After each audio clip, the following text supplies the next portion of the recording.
siang te khove lai li hi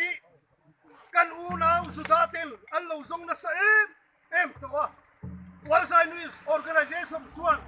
America ma changin balloon thok thei pathuman kap chuaka achunga chuan khove lai lia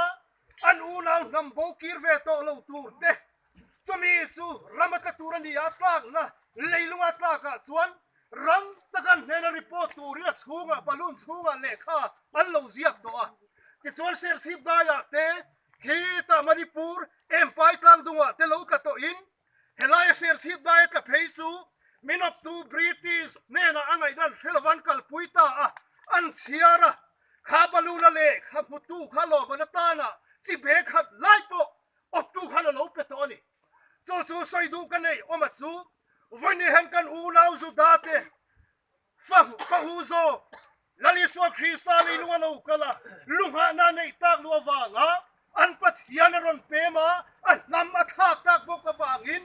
chumi ramlaya chuan pathian na leilunga ating chuak don ani ti hi zudaten an khiat kar awangin chu balun chun ron kap chuak ta kan rama atatani ti chu khovel khiat ani ta chu sa khwa zong le kharau zong kan soin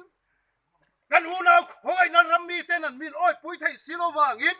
voine chon oi lo thei lovin a sarkar zokin khovel laili ani sil na helai da ya hian an han phun ta hi tunge voine hian phule la le nama le ramakan hau na hi leilung hian king phatong king thainom to lo sarkar berin voine sil to chotini si chuan namin pathianau nana le pa chu bai bu nana nam flek kan tar le toni si chuan leilung hi king tu turanom to lo wangin kan pathian ro puya aman ham nena mangai te hena ron lan le na leilung khin na zong po helaya